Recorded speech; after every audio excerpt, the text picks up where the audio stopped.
OK. Été 2022, un petit lunch d'amitié, de belles discussions dans la magnifique ville de Québec que j'adore. Attablé avec Patrick Roy, c'est pas rien, c'est le fun. Et son plus fidèle ami et complice, Jacques Tanguay, c'est pas rien, c'est le fun et tout. On discute à bâton rompu, toutes sortes de sujets. Qu'est-ce qui va se passer avec Patrick, l'avenir, la Ligue nationale, les rêves, les ambitions encore inachevées, mais aussi son legs, surtout son legs, son héritage sur le hockey amateur québécois. Patrick témoigne à nouveau de son amour profond de la Ligue de hockey junior majeur du Québec, du chemin que la Ligue a parcouru sous la direction de Gilles Courteau afin de la rendre plus adaptée au développement souhaité de nos jeunes joueurs de hockey élite et de nos hommes de demain, de comment il est important de ne pas négliger les études. Bien entendu, selon la règle du beaucoup d'appelés et peu d'élus dans la Ligue nationale.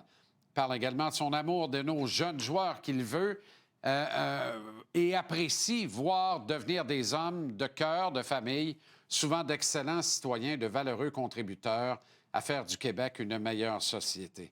Et puis Patrick quitte pour se rendre à une rencontre, terminant le lunch avec Jacques, il me lance, qui caresse d'honorer Patrick comme il se doit à Québec avec une statue de bronze érigée au centre Vidéotron.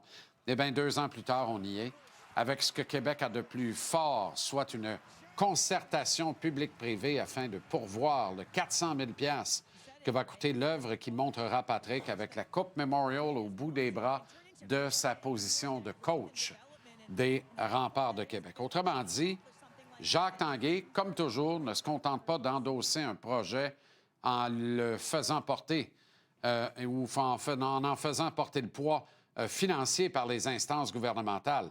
Il prend le projet par les cornes et souvent, c'est lui qui donne le premier élan financier à partir de ses avoirs personnels. Tout cela étant dit et bien dit, Patrick Honoré à Québec, c'est un naturel, c'est une évidence. C'est le lait dans la héros ou le caramel dans la caramel. C'est Timousse à côté de Tigus, anyway, vous comprenez. Ce sera beau, ce sera bien fait. La cérémonie de dévoilement sera assurément émotive. Ce qui me porte à réfléchir à l'autre bout de l'autoroute 20, à Montréal. Le Canadien a honoré Patrick en retirant son célèbre numéro 33. Personne ne va oublier ce samedi soir où les caméras ont suivi Patrick de son entrée du temple jusqu'au centre de la glace. Son célèbre « Ce soir, je rentre à la maison » a marqué l'imaginaire des gens et avec raison. Il y avait beaucoup de la réconciliation dans cette cérémonie qui a instantanément fait rêver les amateurs du Canadien. Et si Patrick venait coacher l'équipe, ou mieux, s'il en devenait le directeur général, ou encore mieux, le président des opérations hockey, ça revolait de tous bords, tous côtés, en cœur. L'occasion n'est toujours pas venue. Il n'y a personne qui doute qu'elle viendra probablement jamais. Mais Patrick a obtenu une nouvelle chance dans la Ligue nationale. À New York, grand bien lui fasse. Son travail à la direction générale et derrière le banc des Remparts jusqu'à la Coupe Memorial en 2023 se devait d'être reconnu, récompensé au plus haut niveau sur la planète. C'est fait. Est-ce que le Canadien doit s'inspirer de Jacques Tanguay et offrir à Patrick, outre son numéro retiré, sa plus haute distinction? Est-ce que le 33 mérite de se retrouver sur la place du centenaire de la cathédrale du hockey aux côtés de Maurice Richard, Jean Béliveau et Guy Lafleur? Dit de même, c'est facile de répondre non. Les 3 plus grandes légendes de l'histoire du CH, les 3 étoiles de la franchise, sont incontestables. Mais à leur côté se trouve quand même la statue de bronze d'Howie Morenz.